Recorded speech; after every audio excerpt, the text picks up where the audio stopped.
بسم اللہ الرحمن الرحیم۔ آج ہم سورۃ الضحیٰ پہ بات کر رہے ہیں۔ سورۃ الضحیٰ کے ساتھ جو اگلی صورت ہے وہ سورۃ الم نشرح ہے۔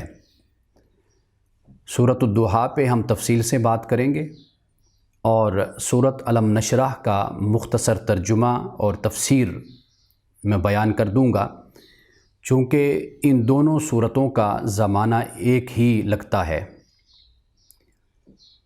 یعنی مکی دور میں یہ دونوں صورتیں نازل ہوئی اور مکی دور کے ابتدائی عرصہ میں یہ صورتیں نازل ہوئی ہیں۔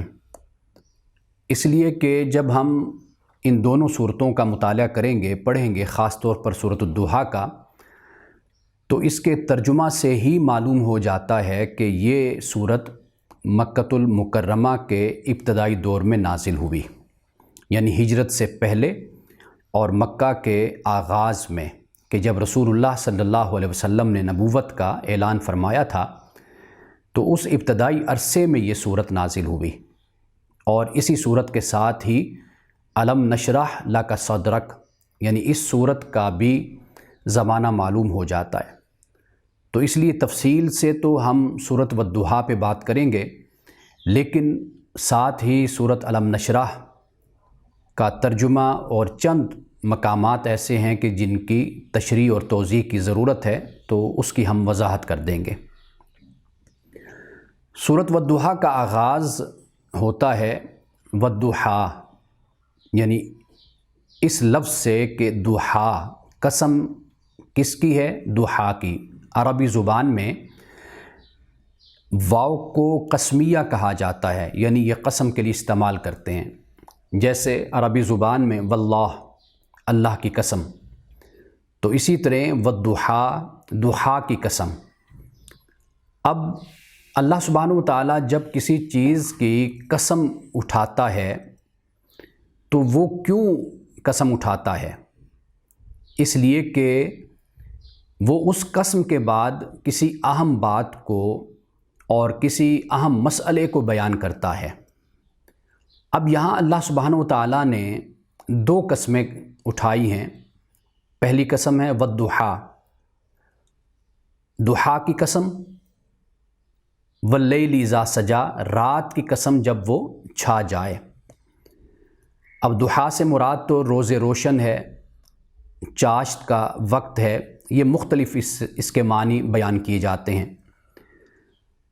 تو قرآن مجید میں سورۃ الاعراف کی آیت نمبر ہے 98، وہاں پہ اللہ سبحانہ و تعالیٰ نے یہ فرمایا کہ افامن اہل القریٰ ان یأتیہم بأسنا بیاتا وہم نائمون، کہ کیا یہ لوگ بستی والے بے خوف ہو گئے ہیں کہ یہ رات کو سو رہے ہوں، یعنی رات کے وقت اللہ کا عذاب ان کو پہنچے کہ جب یہ سو رہے ہوں۔ اور اوامن اہل القریٰ ان یأتیہم بأسنا ضحیٰ وہم یلعبون، کہ یہ بستی والے کیا اس بات سے بے خوف ہو گئے ہیں کہ ان کے پاس اللہ کا عذاب آئے؟ کس وقت آئے؟ دن کے وقت، جب سورج چمک رہا ہو، روشنی کا وقت ہو، وہم یلعبون، اور یہ لوگ کھیل رہے ہوں، لہو و لعب میں مصروف ہوں، تو اس وقت اللہ کا عذاب ان پر آئے تو کیا یہ اللہ کے عذاب سے بے خوف ہو گئے؟ تو یہاں پر ضحیٰ کا لفظ استعمال ہوا، یعنی روز روشن، اور وہ وقت کہ جب سورج اپنی آب و تاب سے چمک رہا ہوتا ہے۔ تو اللہ سبحانہ و تعالیٰ نے یہاں پر دو قسمیں کھائی ہیں، دو قسمیں اٹھائی ہیں، کہ ضحیٰ کی قسم اور رات کی قسم جب وہ چھا جائے۔ اب اس سے مراد کیا ہے؟ در حقیقت اللہ سبحانہ و تعالیٰ نے دو زمانوں کو بیان کیا ہے۔ ایک زمانہ ہوتا ہے جو آسانی کا وقت ہوتا ہے، اور ایک زمانہ ہوتا ہے جو تنگی کا وقت ہوتا ہے۔ اللہ سبحانہ و تعالیٰ نے روز روشن کو بیان کیا، اس کی قسم کھائی، اور رات کی بات کی، اس طرف اشارہ کر دیا کہ کبھی ایسا ہوتا ہے کہ اللہ کی طرف سے وحی اترتی ہے، وہ روز روشن ہے، اور کبھی ایسا ہوتا ہے کہ وحی میں ایک وقفہ آ جاتا ہے۔ تو جس طرح رات اور دن یہ اللہ سبحانہ و تعالیٰ کی نعمت ہیں، قرآن پاک نے اس کو بیان کیا ہے کہ دن بھی اللہ کی نعمت ہے اور رات بھی اللہ کی نعمت ہے۔ اللہ نے دن کو بنایا، بالکل روشن دن بنایا، اور رات کو اللہ سبحانہ و تعالیٰ نے سکون کے لیے بنایا۔ اور یہ بھی بیان کیا کہ رات آرام کے لیے اور نیند کے لیے بنایا، اور دن کو اللہ سبحانہ و تعالیٰ نے روزی روٹی کمانے کے لیے، محنت کرنے کے لیے اللہ نے بنایا۔ اپنے روزگار کے لیے انسان نکلتا ہے۔ تو دن کا آنا یا چلے جانا اور رات کا آنا یہ کوئی خدا کا عذاب نہیں ہوتا، یہ بلکہ ایک نظام قدرت ہے، نظام فطرت ہے۔ تو اسی طرح اللہ سبحانہ و تعالیٰ نے یہاں پر اس حقیقت کو بیان کیا کہ اے نبی صلی اللہ علیہ وسلم، اگر آپ پہ وحی اترتی ہے اور کبھی وقفہ آ جاتا ہے تو وحی کا اترنا یہ اس بات کی علامت تو ہے ہی کہ اللہ تعالیٰ آپ سے راضی ہے، لیکن اگر وقفہ آ جاتا ہے تو اس سے ہرگز یہ مطلب نہیں ہے کہ رب ناراض ہو گیا، رب آپ سے دور ہو گیا، ایسا بھی نہیں ہے۔ تو اس لیے یہاں پر اللہ سبحانہ و تعالیٰ نے پہلے دہا کا ذکر کیا اور پھر لیل کا ذکر کر دیا۔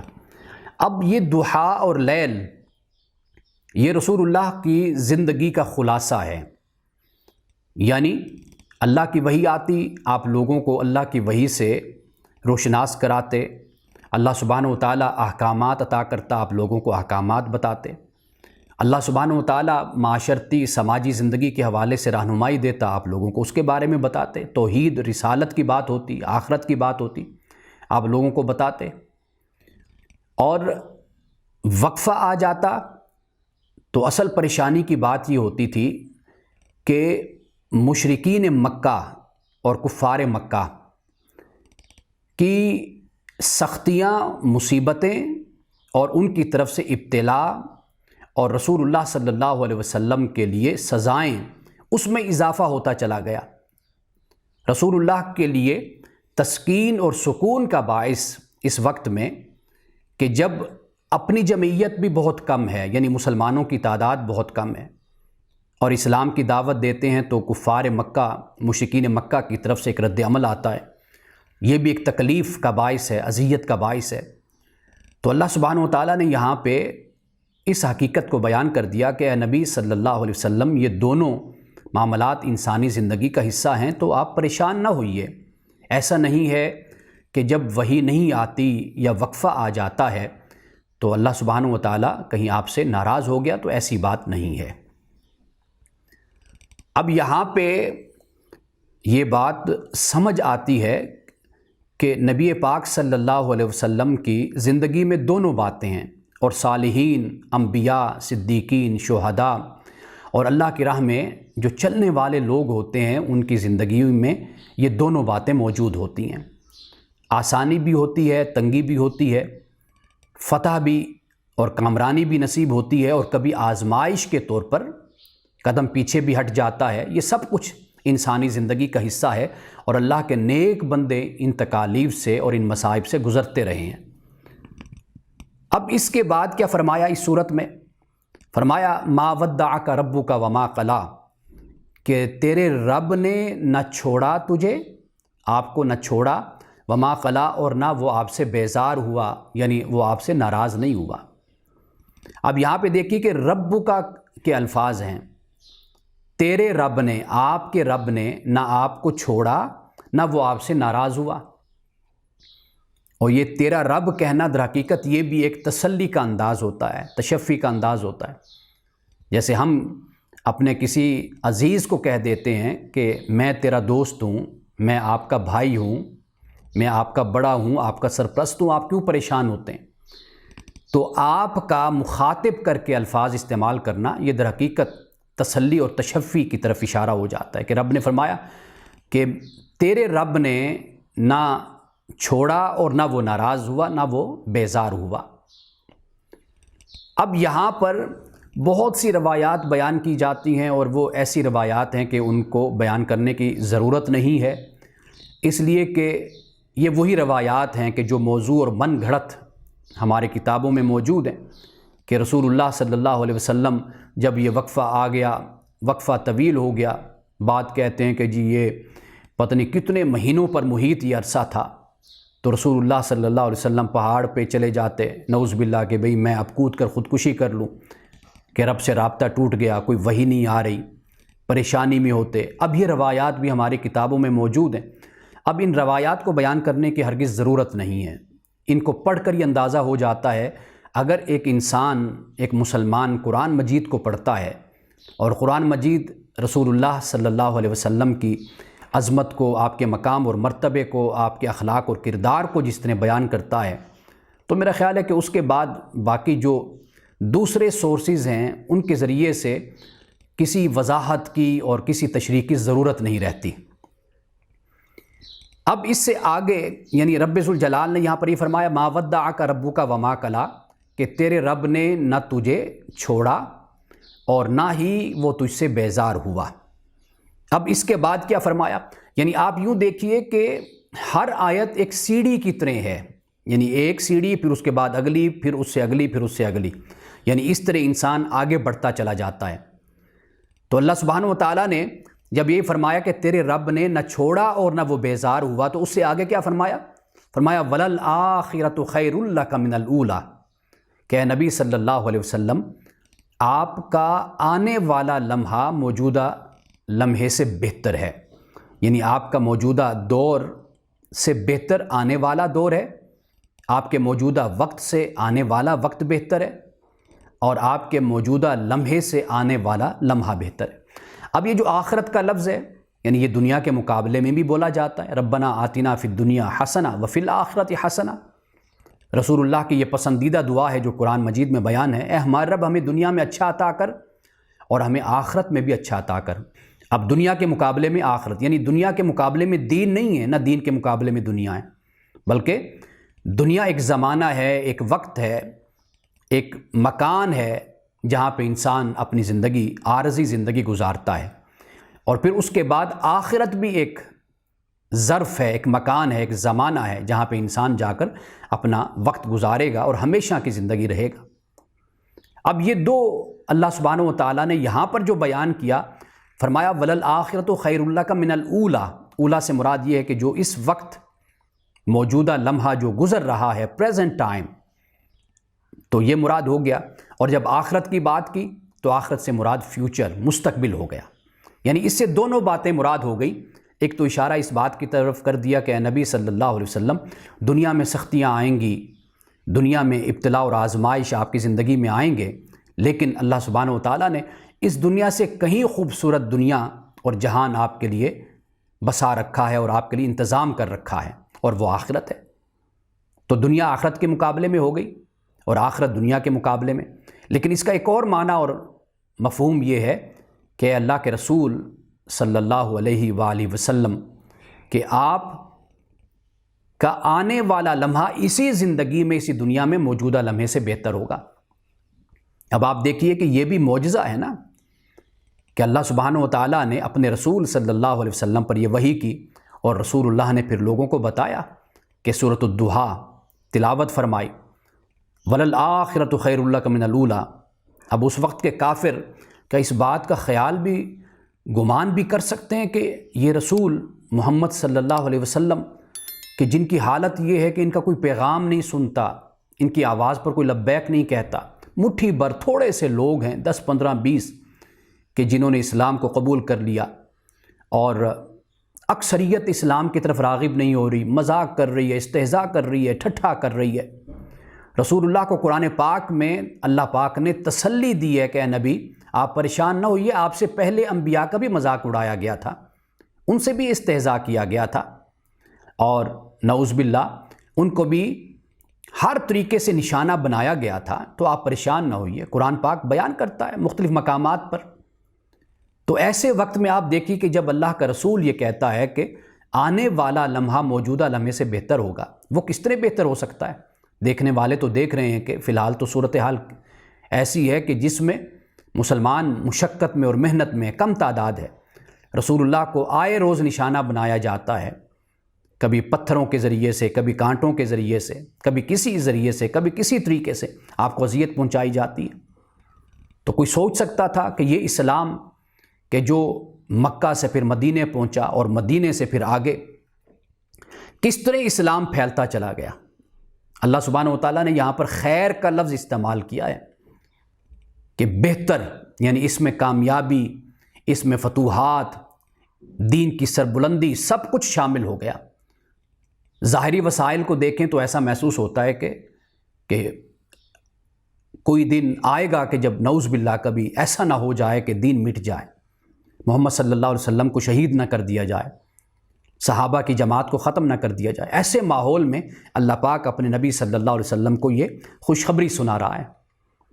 تو یہاں سے دیکھ لیجئے کہ یہ بھی ایک پیشگوئی اور یہ ایک معجزہ ہمارے سامنے آتا ہے کہ رسول اللہ پر اللہ تعالیٰ نے وحی کر کے آپ کو تسلی دی اور آپ کو حوصلہ دیا کہ پریشانی کی کوئی بات نہیں ہے، آنے والا ہر لمحہ آپ کا بہتر ہوگا موجودہ لمحے سے۔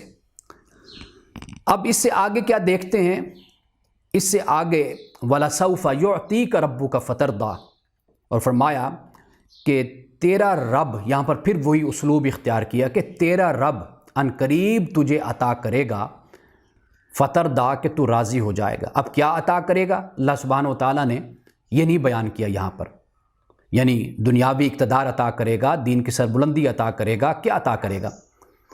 جب بات اس عموم کے ساتھ بیان کی جاتی ہے، اس عموم کے ساتھ بیان کی جاتی ہے تو پھر اس کا اشارہ اس بات کی طرف ہوتا ہے کہ سب خیر بھلائی، اس میں دنیا اور آخرت کی ساری بھلائیاں شامل ہو جاتی ہیں، سب کچھ شامل ہو جاتا ہے۔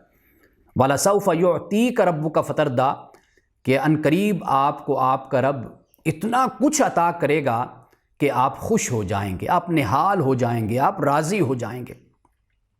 اللہ سبحانہ و تعالیٰ نے پھر عطا کیا۔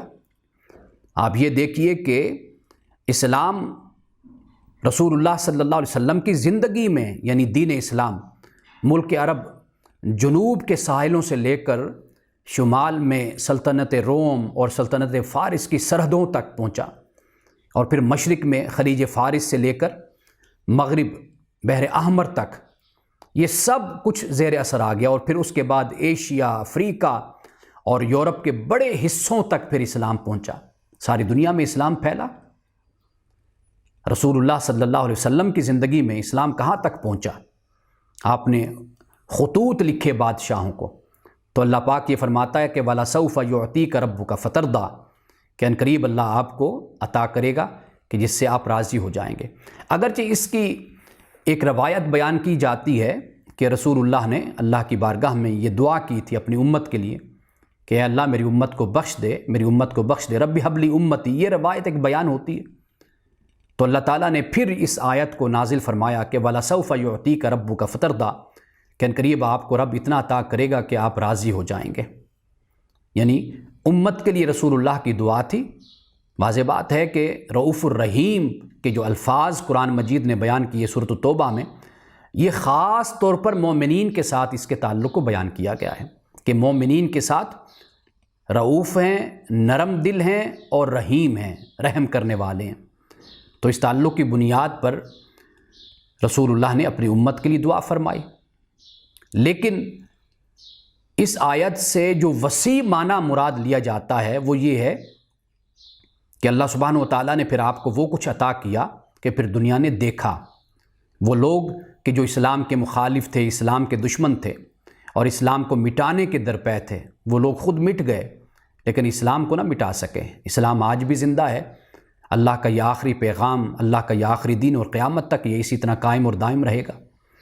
اب آپ یہ بھی دیکھ لیجئے کہ اس میں کس طرح خوشخبریاں ہیں رسول اللہ کے لیے، یعنی دنیا نے رسول اللہ کے خلاف کیا پروپیگنڈا کیا، کیسے سکینڈلائز کیا۔ مدینہ کے منافقین، یہود و نصارہ کو دیکھ لیجئے، آج تک آپ دیکھ لیجئے اللہ سبحانہ و تعالیٰ نے رسول اللہ کی حفاظت فرمائی ہے۔ سورۃ الفتح کی پہلی آیت اسی بات کی طرف اشارہ کرتی ہے، لِیَغْفِرَ لَكَ اللَّهُ مَا تَقَدَّمَ مِن ذَنبِهِ وَمَا تَأَخَّرَ، کہ جو عیب، جو نقائص اے نبی صلی اللہ علیہ وسلم آپ کی طرف منسوب کیے جائیں گے، اللہ پاک اس سے آپ کی حفاظت کرے گا، پہلے بھی کی، آئندہ بھی کرے گا۔ تو یہ ذمہ داری تو خود اللہ نے اپنے ہاتھ میں لے رکھی ہے۔ ہمارا کام یہ ہے کہ اللہ کے دین کو لوگوں تک ہم پہنچاتے رہیں۔ اللہ نے اپنے رسول کی عزت کی، ناموس کی، عفت کی حفاظت کا ذمہ لیا ہے۔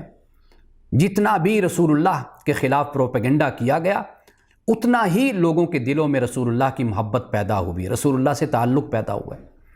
جتنا پروپیگنڈا کیا گیا، جو کچھ بھی کیا گیا، اصل بات یہ ہے کہ رسول اللہ کے کردار اور اخلاق میں طاقت ہے، دین اسلام میں طاقت اور قوت ہے۔ پروپیگنڈا سے کوئی متاثر ہو گیا، اس نے اپنی آخرت برباد کر لی، ایک علیحدہ بات۔ لیکن اگر پروپیگنڈا کے جواب میں کسی کے یہ خیال اور ذہن میں آیا کہ میں کیوں نہ محمد کی سیرت کو پڑھ کر دیکھ لوں، قرآن کو دیکھ لوں جو وہ پیغام لے کر آئے۔ جب بھی کسی شخص نے قرآن کا مطالعہ کیا اور سیرت رسول کا مطالعہ کیا، وہ متاثر ہوئے بغیر نہیں رہ سکا، اللہ نے اس کو اسلام کی دولت عطا کی۔ تو اس لیے اصل طاقت ہے پیغام کی، عقیدے کی، اصل طاقت ہے کردار اور اخلاق کی، وہ یہاں پر موجود ہے۔ یہ الگ بات کہ ہم مسلمانوں میں وہ طاقت اور قوت نہ ہو، نہ اخلاق اور کردار کی طاقت، نہ علم کی طاقت، تو ہمیں دیکھ کر تو شاید کوئی متاثر نہ ہو، لیکن رسول اللہ کی سیرت کو جو براہ راست پڑھتا ہے اور قرآن مجید کا مطالعہ کرتا ہے تو وہ ضرور متاثر ہوتا ہے۔ آپ اسی سے اندازہ کر لیجئے کہ جب یہ 9/11 کا واقعہ ہوا اور یورپ میں بڑے مسائل پیدا ہوئے، تو وہاں کے جو 9 مسلم سکولرز تھے انہوں نے رسول اللہ کی سیرت کو لوگوں کے سامنے پیش کیا، یعنی سیرت کی کتب کو جو انہوں نے خود لکھی، وہاں کے یورپین سکولرز نے، وہ انہوں نے اپنے وزراء کو، اپنے پرائم منسٹر کو اور اپنے جو دیگر آیان حکومت تھے، وزراء تھے، ذمہ داران حکومت تھے، ان کو وہ سیرت کی کتابیں مہیا کی کہ آپ اس کو پڑھیے، آپ کو معلوم ہوگا کہ رسول اللہ کی سیرت، اخلاق اور کردار کیسا تھا۔ تو دنیا متاثر ہوئی پھر اس سے۔ تو اللہ سبحانہ و تعالیٰ نے یہاں پر اس بات کو بھی بیان کر دیا۔ اب اس سے آگے دیکھیے، فرمایا الم یجدک یتیما فآویٰ۔ اب اللہ سبحانہ و تعالیٰ رسول اللہ صلی اللہ علیہ وسلم کو یہ فرماتا ہے کہ نبی کہ آپ دیکھیے کہ کس طرح ہم نے آپ کی تربیت فرمائی اور آپ کی سرپرستی کی، کس طرح ہم نے آپ کی نگرانی کی، آپ کی ہدایت کا اہتمام کیا۔ فرمایا الم یجدک یتیما فآویٰ، کیا اس اللہ نے آپ کو یتیم نہیں پایا تھا؟ فآویٰ، اور پھر اس نے اپنی پناہ میں آپ کو لے لیا۔ اب یتیم سے واضح مراد ہے کہ یہاں پر رسول اللہ کے والد گرامی، ابھی آپ اپنی والدہ کے بطن میں، پیٹ میں آپ تھے، 6 ماہ کا ابھی حمل تھا، تو آپ کے والد ماجد کا، والد گرامی کا انتقال ہوا، حضرت عبداللہ کا، اور پھر 6 سال کے ہوئے تو حضرت بی بی آمنہ کا انتقال ہوا، اور 8 سال کے ہوئے تو حضرت عبد المطلب کا انتقال ہوا، اور پھر حضرت ابو طالب نے آپ کی سرپرستی فرمائی۔ اب یہ یتیمی کا عرصہ تھا، اور یہ یتیمی کا عرصہ عرب میں یتیم کے ساتھ اچھا سلوک روا نہیں رکھا جاتا تھا۔ یہ یعنی جو یتیم بچہ ہوتا اس کو دھتکارا جاتا تھا، اس کو دھکے دیے جاتے تھے، اور اس کے ساتھ محبت اور الفت اور پیار کا سلوک نہیں رکھا جاتا تھا۔ قرآن نے اس چیز کو بیان کیا ہے، سورۃ الفجر میں دیکھ لیجئے، فرمایا کلا بل لا تکرمون الیتیم، کہ ہرگز نہیں، بلکہ تم تو یتیم کو عزت ہی نہیں دیتے، اس کا خیال ہی نہیں کرتے۔ اور اسی طرح سورۃ الماعون میں بھی اسی بات کو بیان کیا، وہاں کیا فرمایا، ارأیت الذی یکذب بالدین فذلک الذی یدع الیتیم، کہ یہ وہ ہے کہ جو یتیم کو دھکے دیتا ہے۔ رسول اللہ کے خاندان میں سے ہی کسی فرد کی طرف یہ اشارہ ہے کہ جو یتیم کو دھکے دیتا ہے۔ قرآن اس بات کو بیان کر رہا ہے، اس لیے قرآن نے یتامہ کے ساتھ حسن سلوک، محبت اور پیار کی تلقین فرمائی۔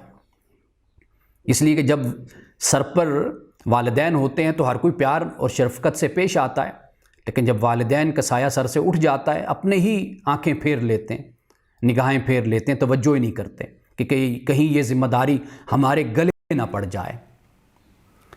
اب اسی صورت میں ہی یعنی اللہ سبحانہ و تعالیٰ نے یہ بھی فرمایا فَأَمَّا الْيَتِيمَ فَلَا تَقْهَرْ، کہ یتیم پر سختی نہ کیجیے، یہ رسول اللہ سے فرمایا، اور رسول اللہ کے ذریعے سے پھر ہمیں مسلمانوں کو، انسانوں کو اس بات کی تعلیم دی گئی۔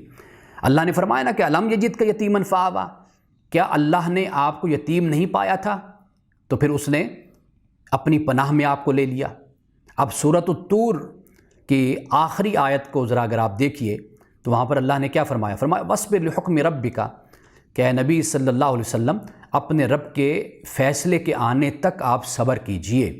فَإِنَّكَ بِأَعْيُنِنَا، آپ تو ہماری نگاہوں میں ہیں، ہماری نظروں میں ہیں، یعنی اللہ سبحانہ و تعالیٰ اس طرح شفقت کا، رحمت کا اظہار رسول اللہ سے فرماتا ہے، اور اسی طرح کے الفاظ حضرت موسیٰ علیہ السلام کے لیے بھی فرمائے کہ کس طرح حضرت موسیٰ علیہ السلام کی حفاظت فرمائی، اور پھر حضرت موسیٰ علیہ السلام کو پانی میں، دریا میں ڈال دیا گیا، اور اللہ سبحانہ و تعالیٰ نے پھر فرعون تک آپ کو پہنچایا۔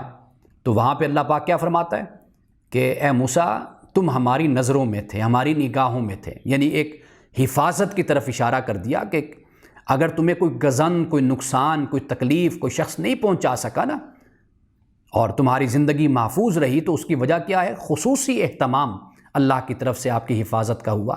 تو یہاں پر سورۃ الطور میں رسول اللہ کے بارے میں اللہ نے یہ فرمایا وَسَبِّحْ بِحَمْدِ رَبِّكَ حِينَ تَقُومُ، کہ اپنے رب کی حمد کے ساتھ تسبیح کیجیے جب آپ اٹھتے ہیں، اور اسی طرح وَمِنَ اللَّيْلِ فَسَبِّحْ، رات کا وقت ہو تو تسبیح کیجیے، وَإِدْبَارَ النُّجُومِ، اور جب یہ ستارے ڈھلنے لگ جاتے ہیں نا، یعنی آخری پہر میں بھی اللہ تعالیٰ کی تسبیح کیجیے۔ اب تسبیح کا مفہوم بھی واضح ہو جاتا ہے کہ یہ کتنا وسیع مفہوم ہے، اس میں رب کی یاد ہے، اس میں عبادت ہے، اس میں نماز ہے، اس میں قرآن کی تلاوت ہے، اللہ کو یاد کرنا، یہ سب کچھ تسبیح کے اندر موجود ہے۔ قرآن پاک میں سورۃ بنی اسرائیل میں اللہ نے مخلوقات کے حوالے سے جو اس کائنات میں فرمایا وَلَٰكِن لَا تَفْقَهُونَ تَسْبِيحَهُمْ، تم ان کی تسبیح کو نہیں سمجھ سکتے، یہ کس طرح چرند پرند، یہ جانور، یہ حیوانات یا اللہ کی دیگر مخلوقات کس طرح اللہ کی تسبیح کرتے ہیں، تمہیں اس کا اندازہ نہیں ہے، تم نہیں پہچان سکتے، تم نہیں سمجھ سکتے اس کو۔ تو تسبیح میں یہ سب کچھ آ جاتا ہے، جس طرح سورۃ المزمل میں رسول اللہ کو قرآن کی تلاوت کا فرمایا کہ آپ تلاوت کیجئے، تہجد کی نماز ادا کیجئے، تو یہ سب کچھ تسبیح میں ہے۔ اب یتیم کے ساتھ آیت اگرچہ ایک دو آیت کے بعد ہے، لیکن میں چاہتا ہوں کہ میں یہیں پر ہی بات کروں، کیونکہ یتیم کا ذکر یہاں پر آیا۔ اللہ نے رسول اللہ سے یہ فرمایا، اور پھر ساتھ اگلی آیت میں جا کر ایک آیت کے بعد اس بات کی تلقین فرمائی کہ یتیم کے ساتھ کبھی بھی سختی نہ کیجیے، یتیم کے ساتھ کبھی قہر کا انداز، غضب اور غصے کا انداز نہ اختیار کیجیے۔ رسول اللہ نے اس لیے یتیم کے حوالے سے فرمایا۔ حضرت انس بن مالک سے ایک روایت ہے، آپ فرماتے ہیں کہ رسول اللہ نے فرمایا کہ جب یتیم روتا ہے تو اس کے آنسو رحمان کی ہتھیلیوں میں گرتے ہیں، اللہ کے دست میں، دست قدرت میں۔ زمین پر بیٹھا ہوا ایک یتیم روتا ہے تو رحمان کی ہتھیلیوں میں وہ آنسو جاتے ہیں، اور فرمایا، اور اللہ پاک فرماتا ہے کہ اس یتیم کو کس نے رلایا؟ جس کے والدین قبر میں غائب ہو چکے، جو اس یتیم کو چپ کرائے اس کے لیے جنت ہے۔ حضرت انس بن مالک روایت کرتے ہیں۔ اب ایک اور حدیث حضرت عمر سے روایت ہے رضی اللہ تعالیٰ عنہ، آپ فرماتے ہیں جب یتیم روتا ہے، رسول اللہ فرماتے ہیں جب یتیم روتا ہے تو اس کے رونے سے عرش ہل جاتا ہے۔ رحمان فرماتا ہے میرے بندے کو کس نے رلایا، حالانکہ میں اس کے والد کی روح کو قبض کر چکا اور اسے مٹی میں چھپا دیا۔ فرشتے عرض کرتے ہیں کہ اے اللہ، اے ہمارے رب، ہمیں معلوم نہیں ہے۔ پھر رحمان فرمائے گا فرشتوں گواہ ہو جاؤ، جس نے اس کو راضی کیا اسے روز قیامت میں راضی کروں گا۔ اب دیکھیے کہ حدیث میں رحمان کا لفظ بار بار آ رہا ہے، رحمان، یعنی یہ نہیں فرمایا کہ اللہ نے کہا، اللہ نے فرمایا، یہ نہیں فرمایا کہ رحیم، نہیں فرمایا رحمان، یعنی رحمان رحمت کی شدت جس میں موجود ہوتی ہے نا، وہ رحمان کی شدت، یعنی یتیم کے لیے اللہ سبحانہ و تعالیٰ کے رسول نے رحمان اللہ کی صفت کو بیان کیا، حدیث پاک میں رحمان کی صفت کو بیان کیا۔ حضرت عبداللہ ابن عمر رضی اللہ تعالیٰ عنہما، سیدنا فاروق اعظم کے صاحبزادے، آپ روایت کرتے ہیں، آپ فرماتے ہیں کہ اللہ کے نزدیک سب سے زیادہ پسندیدہ جو گھر ہے نا، وہ گھر ہے جس میں یتیم کی عزت ہوتی ہے۔ جس گھر میں یتیم کی عزت ہو وہ گھر اللہ کو پسند ہے۔ تو اس لیے یتیم کا خیال کیجئے، اور قرآن مجید اس بات کو بیان کرتا ہے کہ ذرا تم اس بات کو سوچو تو صحیح کہ اگر جس طرح ایک شخص اپنی ذریت کو چھوڑ کر جاتا ہے، اسے سورۃ النساء میں اللہ پاک نے بیان کیا، اپنی ذریت سے مراد کمزور اولاد، نسل، چھوٹے بچے چھوڑ کر جاتا ہے۔ اللہ پاک سرپرستوں کو یہ کہتا ہے کہ ذرا سوچو تو صحیح کہ اس کی جگہ تم ہوتے تو تمہارے کیا جذبات ہوتے، تو لہٰذا اللہ سے ڈرو۔ تو یتیموں کے سر پہ ہاتھ رکھو، ان کی سرپرستی کرو، اگر تمہیں کوئی ذمہ داری دی جاتی ہے تو اسے بحسن خوبی اس کو ادا کرو۔ اب اس سے آگے کیا فرمایا؟ وَوَجَدَكَ ضَالًّا فَهَدَىٰ، اور اللہ نے آپ کو ضال پایا تو اس نے پھر ہدایت دی۔ اب ضال سے مراد کیا ہے؟ ویسے تو آپ کو معلوم ہے کہ وَلَضَّالِّينَ اور ایسے الفاظ قرآن مجید میں موجود ہیں کہ جو گمراہ قوموں کے لیے استعمال ہوئے۔ تو ضال سے مراد کیا ہے؟ ایک تو ترجمہ گمراہ ہونا مراد لیا جاتا ہے، لیکن واضح بات ہے کہ یہ پیغمبر کی شان کے خلاف ہے کہ یہ الفاظ ایک پیغمبر کے لیے استعمال کیے جائیں، بولے جائیں۔ اور قرآن پاک میں خود رسول اللہ صلی اللہ علیہ وسلم کے لیے فرمایا سورۃ النجم میں، فرمایا وما صاحبکم ما ضل صاحبکم وما غوا، کہ تمہارے صاحب یعنی رسول اللہ صلی اللہ علیہ وسلم نہ تو گمراہ ہوئے اور نہ ہی وہ وما غوا، نہ وہ بہکے، نہ رائے حق سے ہٹے۔ اب یہاں پہ فرمایا ضلّ، یعنی ایک تو ہوتا ہے نا بے ارادہ انسان بھٹک جاتا ہے، اور ایک ہوتا ہے کہ انسان ارادے سے بھٹکتا ہے۔ تو قرآن پاک نے کیا کہا کہ اے نبی، اے صحابہ، اے مسلمانوں، تمہارے صاحب ما ضل، نہ تو وہ بے ارادہ طور پر بھٹکے، وما غوا، نہ وہ ارادتاً بھٹکے، یعنی دونوں طریقوں سے ان کے بھٹکنے کی کوئی گنجائش نہیں ہے۔ اللہ پاک نے واضح طور پر سورۃ النجم میں اس کو بیان کر دیا، وما ضل صاحبکم وما غوا، تمہارے صاحب نہ تو ارادتاً بھٹکے، بے ارادہ بھٹکے، اور نہ ہی ارادے سے بھٹکے۔ لہٰذا یہ معنی تو بالکل کیا ہی نہیں جا سکتا، یہ پیغمبر کی شان ہی کے خلاف ہے، عظمت کے ہی خلاف ہے۔ اللہ کا ایک نمائندہ جسے اللہ اپنا نمائندہ مقرر کرتا ہے، اپنا سفیر بناتا ہے، اپنا پیغمبر بناتا ہے، اپنا نبی اور رسول بناتا ہے، یہ کیسے ہو سکتا ہے کہ یہ الفاظ کسی پیغمبر اور نبی کے لیے استعمال کیے جائیں اور اس طرح اس کا ترجمہ کیا جائے اور اس طرح اس کو بیان کیا جائے؟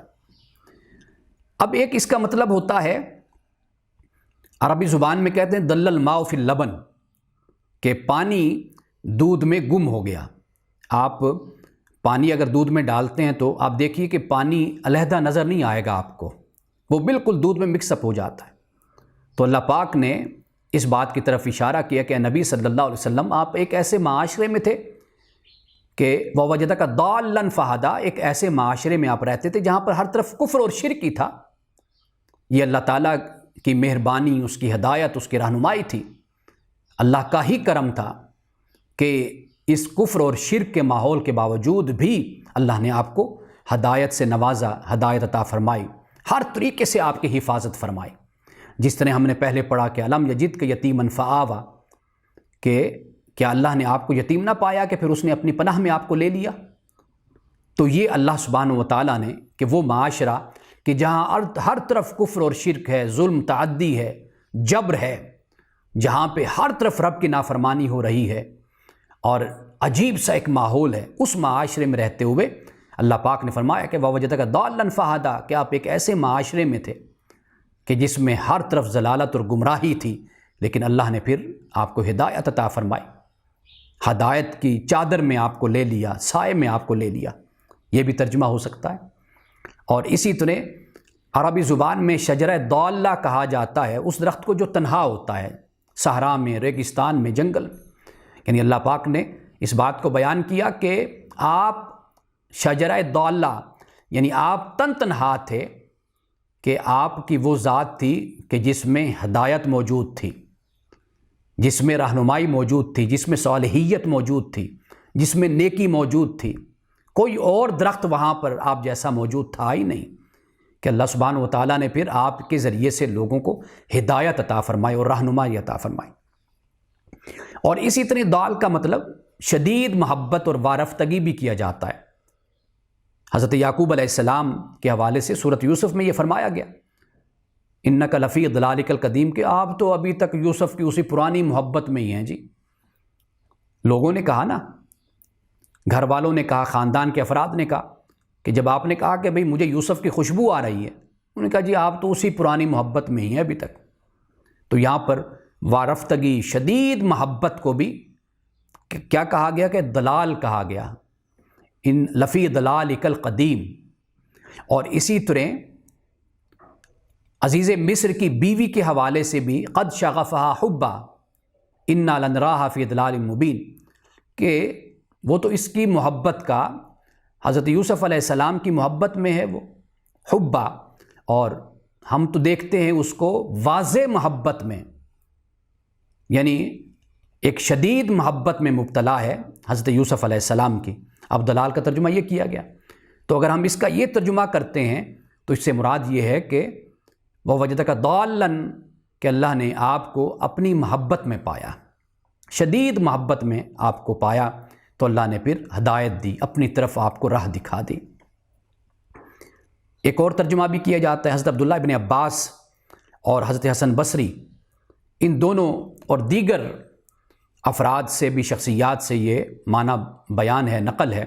وہ کہتے ہیں کہ اس سے مراد یہ ہے کہ دال سے مراد یہ ہے کہ نیکی تو آپ کی ذات اقدس میں موجود تھی، اور شریعت اور دین کے جو مناسک ہیں، جو اعمال ہیں، اور جو طرز زندگی، وہ تو تھا، موجود تھا، لیکن اللہ سبحانہ وتعالیٰ نے فرمایا کہ وَوَجَدَكَ ضَالًّا فَہَدَا، کہ اللہ نے آپ کو دال پایا۔ تو فہدا سے مراد یہ ہے کہ شریعت کی تفصیل آپ کو اللہ نے عطا کر دی، پہلے تفصیل نہیں تھی، وہ نیکی، وہ ہدایت تو آپ کے اندر موجود تھی لیکن تفصیل نہیں تھی، تو اللہ سبحانہ وتعالیٰ نے پھر آپ کو تفصیل عطا کر دی۔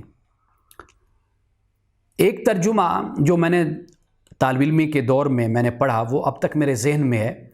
سید محمد رفاعی عرب، یہ ایک عالم دین تھے، عرب سے آئے تھے، پھر انہوں نے بر صغیر میں اردو زبان سیکھی، ایم اے اردو اس وقت کیا، اور پھر پاکستان میں ہی رہے، لاہور میں رہے، اور لاہور میں ہی وہ مدفون ہیں غالباً۔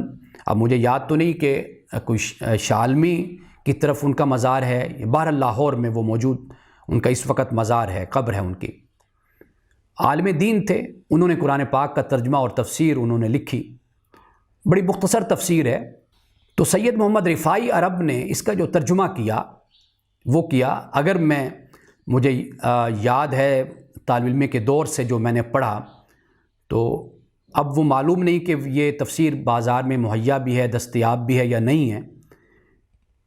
انہوں نے اس کا ترجمہ یہ کیا تھا کہ وَوَجَدَكَ ضَالًّا فَہَدَا سے مراد یہ ہے کہ ضال سے مراد یہ کہ آپ گمنامی میں تھے، گمنام تھے، یعنی مکہ میں تھے آپ، تو آپ گمنام تھے، فہدا، تو پھر اللہ تعالیٰ نے دنیا میں آپ کو نام دیا، آپ کو شہرت دی، مشہور کر دیا آپ کو۔ یہ ان کا ترجمہ ہے، لیکن یہ چند تراجم میں نے آپ کے سامنے پیش کر دی ہیں، تو ان میں آپ دیکھ لیجئے کہ اور بھی اس کے تراجم ہیں، اور بھی معانی اور مفاہیم اس کے اندر موجود ہیں، لیکن یہ کوئی 6 معانی میں نے آپ کے سامنے مفاہیم رکھے ہیں، اور یہ سب مفاہیم اور سب معانی رسول اللہ صلی اللہ علیہ وسلم کی ذات اقدس کا جب ہم مطالعہ کرتے ہیں قرآن مجید میں، اور سیرت میں ہم مطالعہ کرتے ہیں، تو ان 6 میں سے 5 تراجم یعنی ہم سمجھتے ہیں کہ وہ بالکل آپ کی عظمت، آپ کی شان، آپ کی ذات اقدس کے عین مطابق ہے۔ اور ایک ترجمہ جو گمراہ ہونے کا ترجمہ کیا جاتا ہے، وہ میں نے آپ کو بتا دیا کہ قرآن پاک نے خاص طور پر اس کی وضاحت کر دی، فرمایا ما ضل صاحبکم وما غوا، وہ پیغمبر کی شان ہی کے خلاف ہے اور مرتبے کے ہی خلاف ہے۔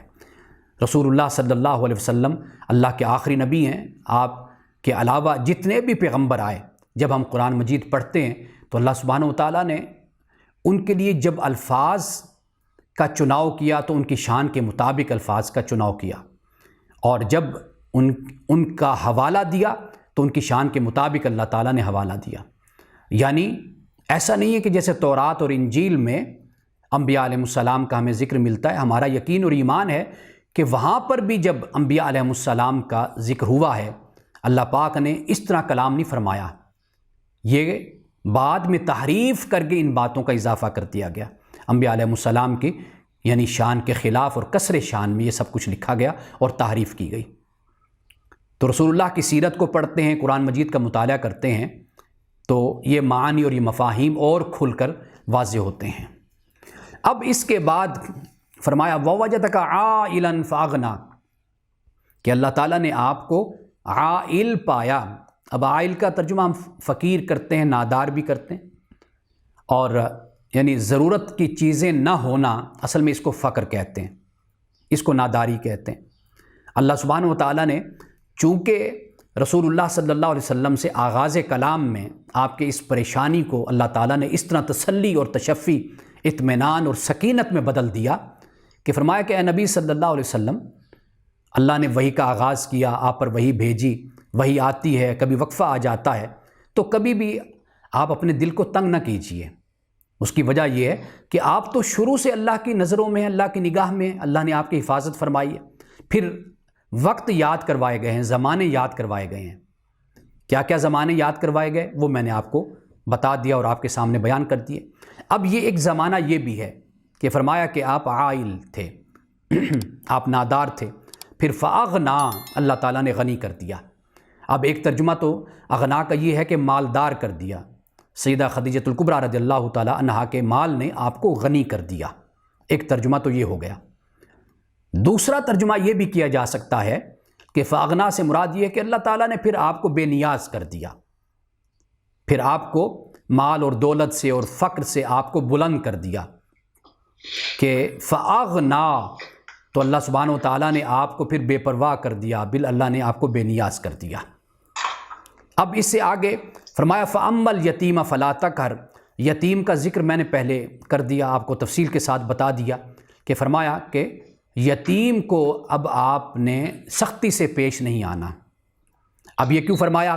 اس لیے فرما دیا کہ پہلے ہوا الم یجدک یتیما فآویٰ، کیا اس اللہ نے، آپ کے رب نے آپ کو یتیم نہیں پایا تھا کہ اس نے اپنی پناہ میں، اپنے آغوش رحمت میں لے لیا۔ اب فرمایا کہ اے نبی صلی اللہ علیہ وسلم، جب آپ یتیم تھے تو اللہ نے آپ کو اپنے آغوش رحمت میں لیا تھا، تو فَأَمَّا الْيَتِيمَ فَلَا تَقْهَرْ، تو اے نبی صلی اللہ علیہ وسلم اب آپ جو یتیم آپ کے پاس آئے نا، تو اب آپ نے بھی سختی کا نہیں، محبت کا رویہ اور رحمت کا رویہ اختیار کرنا۔ یہ خصوصی رسول اللہ سے اللہ نے فرمایا۔ اب اس سے آگے کیا فرمایا؟ وَوَجَدَكَ عَائِلًا فَأَغْنَىٰ، وہاں پر فرمایا کہ آپ عائل تھے تو اللہ نے غنی کر دیا۔ تو اب کیا فرمایا؟ فرمایا وَأَمَّا السَّائِلَ فَلَا تَنْهَرْ، کہ اب بہرحال سائل سے مراد یعنی مانگنے والا، سوال کرنے والا، گداگر جب آپ سے سوال کرنے آئے گا تو فَلَا تَنْهَرْ، تو آپ نے جھڑکنا نہیں ہے اس کو۔ اب اس میں دو معنی مراد لیے جا سکتے ہیں۔ ایک تو مراد یہ ہے نا کہ کوئی اپنی دنیاوی غرض کے لیے آپ کے پاس آتا ہے، مالی ضرورت کو لے کر آتا ہے کہ میری یہ مالی ضرورت ہے، یہ میری آپ مدد فرما دیجئے، ایک تو یہ ہو گئی۔ تو اللہ پاک نے فرمایا کہ جب مالی ضرورت کے لیے بھی آپ کے پاس آتا ہے تو آپ نے جھڑکنا نہیں ہے۔ اگر مدد کر سکتے ہیں تو مدد کر دیں، نہیں کر سکتے تو جھڑکنا نہیں چاہیے۔ اب اس سے ایک اور مطلب بھی لیا جا سکتا ہے، اور وہ یہ ہے کہ اگر کوئی شخص آتا ہے، اس لیے کہ رسول اللہ کی خدمت میں دونوں طرح کے لوگ آتے تھے، مالی ضرورت کے لیے بھی لوگ حاضر ہوتے تھے، اور آپ کے پاس دینی مسائل پوچھنے کے لیے بھی لوگ آتے تھے۔ تو رسول اللہ سے کیا فرمایا کہ اگر کوئی آپ کے پاس آتا ہے، کوئی دینی مسئلہ پوچھنے آتا ہے، کوئی علمی بات آپ سے حاصل کرنے آتا ہے، تو بے شک اس کا رویہ جو بھی ہو، سائل جو سوال کرنے والا ہوتا ہے وہ بعض اوقات ان پڑھ بھی ہوتا ہے، اجڑ بھی ہوتا ہے، جاہل بھی ہوتا ہے، جیسے اعرابی لوگ، بدو لوگ رسول اللہ کی بارگاہ میں آتے تھے، بات کرنے کا انداز بھی سخت ہوتا ہے، آداب کا خیال نہیں کیا جاتا۔ تو رسول اللہ سے کیا فرمایا کہ نہ سائل کو دیکھو نہ سوال کو دیکھو، یہ نہ دیکھو کہ پوچھنے والا کون ہے، اور یہ بھی نہ دیکھو کہ پوچھ کیا رہا ہے۔ کئی دفعہ ایسے بھی ہوتا ہے نا کہ اب آپ دیکھیے کہ ہمارے اس درس میں اگر 10 لوگ ہیں، 15 ہیں، 20 ہیں، تو آپ دیکھیے کہ 1-2 کے علاوہ سوال ہی کوئی نہیں پوچھتا۔ اس کی وجہ کیا ہوتی ہے؟ ہمارے دل میں ایک خوف سا ہوتا ہے کہ معلوم نہیں کہ ہمارا سوال ایسا نہ ہو کہ کوئی ہمارے سوال پہ ہنس دے، یا کوئی یہ سوچے کہ دیکھو بھئی اس کو اتنا بھی پتہ نہیں ہے، کیسا بچگانا سا سوال یہ کر رہی ہے یا کر رہا ہے، پوچھ رہا ہے، یہ چھوٹا سا سوال ہے، عام سی بات ہے، اور یہ دیکھو جی یہ پوچھ رہا ہے۔ یہ سائل کے ذہن میں یہ بات بھی ہوتی ہے، اگر کوئی جرت کر کے، ہمت کر کے سوال پوچھتا ہے تو ایسا رویہ نہیں اختیار کرنا چاہیے کہ جس سے دوسرا پھر جھجک جائے، شرما جائے، یا ہچکچاہٹ کا شکار ہو جائے یا بعد میں پھر کبھی سوال ہی نہ کرے، پوچھے ہی نہ، یہ ہمارے لیے تعلیم ہو گئی۔ تو رسول اللہ سے کیا فرمایا کہ سائل کرنے والا، سوال کرنے والا جیسا بھی ہے یہ بھی نہ دیکھنا چاہے، یہ بھی نہ دیکھو، اور اس کا سوال کیسا ہے یہ بھی نہ دیکھو۔ فلا تنہر، تو جھڑکو نہیں۔ ایسا بھی ہوتا ہے نا کہ جب جس سے سوال کیا جا رہا ہے وہ عالم ہے، وہ مفتی ہے، وہ سامنے سے بیٹھے ہوئے انسان کو جھاڑ دیتا ہے۔ تو اس سے بھی یہاں پر بیان کر دیا گیا کہ اے نبی صلی اللہ علیہ وسلم، آپ کے پاس سوالی آئیں گے، دونوں طرح کے سوالی ہوں گے، دنیا کی ضرورت والے بھی آئیں گے اور علم کی ضرورت اور دین کی ضرورت والے بھی آئیں گے، تو دونوں کے ساتھ آپ نے نرمی کا سلوک رکھنا ہے۔ اب سورۃ الضحیٰ کی آخری آیت ہے، فرمایا وَأَمَّا بِنِعْمَتِ رَبِّكَ فَحَدِّثْ، اپنے رب کی نعمتوں کا چرچا کیجیے۔ یہ رسول اللہ سے فرمایا، اظہار کیجیے، چرچا کیجیے۔ اس سے اشارہ کس بات کی طرف ہے؟ یعنی یہ فرمایا کہ اے نبی، جو نعمت آپ کو دی ہے نا اس کا ذکر کیجیے۔ ایک تو ذکر اور اظہار تو زبان سے ہے، اللہ کا شکر ادا کرنا چاہیے، اور ایک اظہار اس طرح کا بھی ہوتا ہے کہ جس میں ایک فخر موجود ہوتا ہے، غرور ہوتا ہے، ایسا اظہار نہیں ہونا چاہیے۔ اظہار میں عجز و انکساری ہونی چاہیے، تذلل ہونا چاہیے، بندگی ہونی چاہیے، ایسا انداز ہونا چاہیے کہ جس میں انسان معلوم ہو رہا ہو کہ یہ واقعی اللہ کا شکر ادا کر رہا ہے۔ یہ انداز نہیں ہونا چاہیے ایک طرف اللہ کا شکر ادا ہو رہا ہے، دوسری طرف بندوں پر دباؤ پیدا ہو رہا ہے، ایک طرف اللہ کا شکر ادا کر کے دوسروں کو بتایا جا رہا ہے کہ میرے پاس یہ سب کچھ ہے۔ اس سے بچنا چاہیے۔ رسول اللہ کو، یعنی ہمیں، اگر ہم مثال کے طور پر میں اپنے سے بات اور غیر نبی سے اور انسان سے میں بات شروع کرتا ہوں کہ اللہ نے ہمیں صحت دی، اللہ نے ہمیں علم کی دولت سے نوازا، اللہ تعالیٰ نے ہمیں مال و دولت عطا کی، اللہ سبحانہ و تعالیٰ نے ہمیں وقت دیا، اللہ نے ہمیں صلاحیت دی۔ اب ایک تو یہ ہے کہ شکر ادا کرنا زبان سے، ایک یہ ہے کہ یہ سب کچھ کر کے دکھانا کہ واقعی میرے پاس صحت ہے، میرے پاس واقعی علم ہے تو اس کا اظہار، اس کا ذکر، لوگوں کو زیادہ سے زیادہ نفع پہنچایا جائے۔ یہ اصل میں اس نعمت کا اظہار ہوتا ہے، اس کا ذکر ہوتا ہے، یہ تحدیث نعمت ہوتی ہے۔ اگر مال اور دولت ہے اس کے خرچ سے پھر اظہار ہوتا ہے۔ رسول اللہ صلی اللہ علیہ وسلم کو اللہ تعالیٰ نے نبوت کی نعمت عطا کی، آپ نے دعوت و تبلیغ فرمائی۔ اللہ سبحانہ و تعالیٰ نے رسول اللہ صلی اللہ علیہ وسلم کو ہدایت کی نعمت عطا کی، آپ نے اس ہدایت کی نعمت کو دنیا میں عام کیا، لوگوں کو ہدایت عطا فرمائی۔ الغرض جو نعمت اللہ نے اپنے رسول صلی اللہ علیہ وسلم کو عطا کی، رسول اللہ نے تحدیث نعمت کے طور پر اس کو عام کیا، نبوت عطا فرمائی، دعوت و تبلیغ فرماتے گئے، اللہ کے پیغام کو پہنچاتے گئے، درد مندی کے ساتھ، خیر خواہی کے ساتھ۔ اور اسی طرح رسول اللہ کو اگر ہدایت کی نعمت اللہ نے یہ عطا فرمائی تو رسول اللہ نے دنیا میں ہدایت کو بانٹا، لوگوں کو ایمان کی دولت عطا کی، تو یہ در حقیقت تحدیث نعمت ہو جاتی ہے۔ اب اس کے بعد مختصراً، چونکہ میں نے یہ تفصیل سے بیان کر دیا، سورۃ الضحیٰ کی تفصیل اور تفسیر میں نے کر دی، اب ہم آتے ہیں سورۃ الم نشرح کی طرف۔ الم نشرح لک صدرک، کیا نہیں ہم نے کھولا آپ کے لیے آپ کے سینے کو؟ اب یہاں پر دو معنی مراد ہیں، ایک تو یہ ہے سینے کا کھلنا، یعنی کوئی تردد یا کوئی ایسا معاملہ ہے اللہ تعالیٰ نے اس کو دور کر دیا۔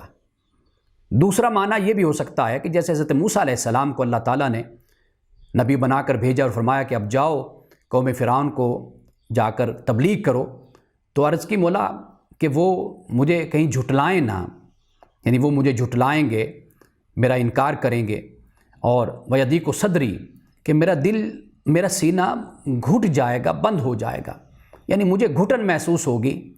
تو اللہ سبحانہ و تعالیٰ نے پھر کیا فرمایا، وہ دعا قرآن بیان کرتا ہے موسیٰ علیہ السلام نے کہ رب اشرح لی صدری ویسر لی امری واحلل عقدۃ من لسانی یفقہوا قولی، کہ اے مولا میرے لیے میرے سینے کو کھول دے۔ یہ اللہ کی بارگاہ میں دعا کی تو فرمایا الم نشرح لک صدرک، کیا ہم نے آپ کے لیے آپ کے سینے کو کھول نہیں دیا تھا؟ یعنی کوئی بات بھی ایسے تھی وہ آپ کے سینے سے ہم نے نکال دی، اور آپ کو ہدایت کا اعلیٰ مرتبہ، اعلیٰ مقام آپ کو ہم نے عطا کیا، اور قوم سے گفتگو کرنے میں اگر کوئی جھجک تھی یا کوئی رکاوٹ تھی یا سینے کی تنگی تھی، اس کو بھی ہم نے ختم کر دیا۔ وَوَضَعْنَا عَنْكَ وِزْرَكَ، اور ہم نے آپ سے آپ کے بوجھ کو اٹھا دیا۔ وَوَضَعْنَا عَنْكَ وِزْرَكَ الَّذِي أَنْقَضَ ظَهْرَكَ، کہ وہ بوجھ کہ جس نے آپ کی پیٹھ کو جھکا دیا تھا۔ وہ کیا تھا؟ آپ اپنی قوم کے حال کو دیکھتے تھے، شرک اور کفر میں مبتلا تھی، بدعات میں، خرافات میں مبتلا تھی، آپ اپنی قوم کے لیے دکھی تھے، تو اللہ سبحانہ وتعالیٰ نے آپ کو نبوت کا مقام عطا فرمایا، نبوت سے سرفراز فرمایا، اور سرفراز فرما کر اللہ نے یہ بیان کر دیا کہ اس قوم کے اس کفر اور شرک کا علاج بھی اے نبی صلی اللہ علیہ وسلم آپ ہی سے ہونا ہے۔ یعنی شرح صدر بھی اللہ کی طرف سے ایک نعمت ہو گئی، اور بوجھ کا اٹھ جانا بھی یہ بھی نعمت ہو گئی۔ اور تیسری نعمت کیا بیان کی؟ فرمایا وَرَفَعْنَا لَكَ ذِكْرَكَ، اور ہم نے آپ کے لیے آپ کے ذکر کو بلند کر دیا۔ اب ذکر ایسا بلند ہوا، 1500 سال بیت گئے، آج رسول اللہ کا ذکر بلند سے بلند تر اور بلند ترین ہو رہا ہے۔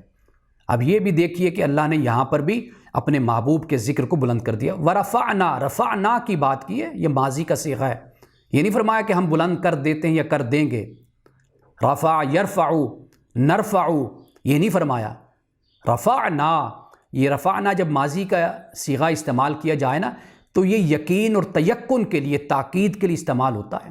یعنی اب اس معاملے میں کوئی شک نہیں ہے، نبی آپ کے ذکر کو بلند کر دیا گیا ہے۔ اب آپ دیکھیے، اب امت کا جو معاملہ ہے، جو امت کی ذمہ داری ہے، وہ یہ ہے کہ وہ رسول اللہ کے اس ذکر میں ممد و معاون بنے۔ وہ کس طرح معاون بنے گی؟ وہ اپنے کردار سے معاون بنے گی، اپنے اخلاق سے معاون بنے گی، خالی نعروں سے، خالی محبت اور عشق کی باتوں سے وہ معاون نہیں بنے گی۔ اللہ سبحانہ وتعالیٰ نے اپنے نبی کے ذکر کو بلند کر دیا۔ اب یہ ہماری خوش بختی ہونی چاہیے، یہ ہماری سعادت ہے کہ اگر ہم اس ذکر میں شامل ہوں، رسول اللہ صلی اللہ علیہ وسلم کے ذکر کو بلند کریں، یعنی جو ہمیں دیکھے وہ کہے کہ یہ امتی اگر اتنا اچھا ہے، اتنا خوبصورت ہے، اس کا اتنا اچھا اخلاق اور کردار ہے، تو اس کے نبی کا کردار کیسا ہوگا، اس کا اخلاق کیسا ہوگا۔ وہ ہمارے اخلاق سے متاثر ہو کر ہمارے نبی کے اخلاق سے متاثر ہو جائے اور ایمان لے آئے۔ تو اس لیے اللہ پاک نے فرمایا کہ ہم نے آپ کے لیے آپ کے ذکر کو بلند کر دیا۔ اب بات ہی ختم ہو گئی، ہم بجائے اس کے کہ اس طرف آئیں کہ ہم رسول اللہ کی تعلیمات پر عمل کریں، رسول اللہ سے محبت میں رسول اللہ کے سچے پیروکار بنیں، ہم یہ پہلو تو اپنا کمزور چھوڑ کر دوسری طرف آ جاتے ہیں کہ جس کا ہمیں کوئی پابند نہیں کیا گیا، ہمیں اس بات کا پابند کیا گیا اللہ کے دین کو دوسروں تک پہنچائیں۔ وَرَفَعْنَا لَكَ ذِكْرَكَ، اب آپ دیکھیے اللہ نے کس طرح رسول کے ذکر کو بلند کر دیا۔ آذان ہے تو رسول اللہ کا ذکر ہے، تکبیر ہے تو رسول اللہ کا ذکر ہے۔ اس کائنات میں 24 گھنٹے کہیں نہ کہیں قرآن بھی پڑھا جا رہا ہے، کہیں نہ کہیں اسلام کی بات بھی ہو رہی ہے، رسول اللہ کا ذکر بھی ہو رہا ہے، رسول اللہ کی تعلیمات کا ذکر بھی ہو رہا ہے، اذان بھی ہو رہی ہے، تکبیر بھی ہو رہی ہے، رسول اللہ پہ درود بھی بھیجا جا رہا ہے۔ اللہ نے آپ کے ذکر کو بلند کر دیا، اس طرح بلند کیا اپنی طرف سے، ایسا اعلیٰ انتظام کر دیا کہ اب رسول اللہ کا ذکر کسی کا محتاج نہیں رہا۔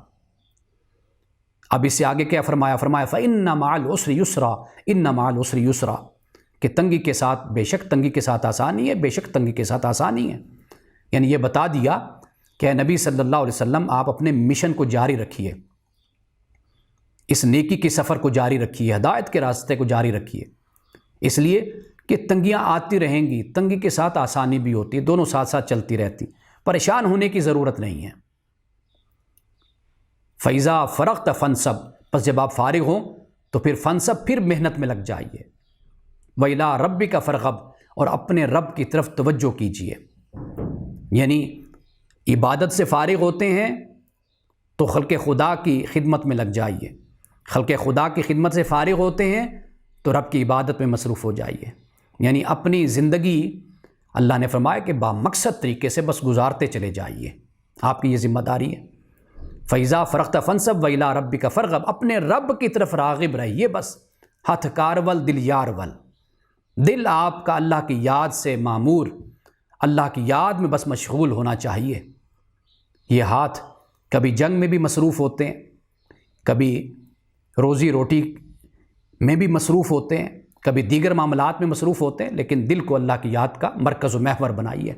یہ ہمیں بھی تعلیم ہے اسی بات کی، یعنی رسول اللہ کی ذات اقدس کے ذریعے سے، آپ کے واسطے سے اللہ نے امت کے سب لوگوں کو، خاص طور پر مبلغین کو، داعین کو، علماء کو اور اللہ کے دین کی خدمت کرنے والوں کو یہ بتا دیا کہ تنگی کے ساتھ آسانی، یہ سب کچھ ساتھ ساتھ چلتا رہتا ہے۔ انسان کو، اللہ کے دین کی بات کرنے والے کو کبھی بھی گھبرانا نہیں چاہیے، ہمیشہ یکسوئی کے ساتھ، جستجو کے ساتھ اور محنت کے ساتھ بس لگا رہنا چاہیے۔ نتیجہ اور صلہ وہ خدا کی طرف سے ایک مسلمان کو، ایک عالم کو، ایک داعی کو، ایک مبلغ کو نصیب ہوگا۔ یہ ہے سورۃ الم نشرہ۔ اب آپ دیکھیے کہ سورۃ والضحیٰ اور سورۃ الم نشرہ، ان دونوں کا آپس میں بڑا گہرا تعلق ہو جاتا ہے، اور زمانے کے لحاظ سے بھی ہم دیکھتے ہیں تو ایسا لگتا ہے کہ یہ دونوں ایک ہی قریب زمانے میں یہ دونوں صورتیں اتری ہیں۔ بارک اللہ لنا ولکم فی القرآن العظیم ونفعنا وإیاکم بالآیات والذکر الحکیم۔ صدق اللہ العظیم۔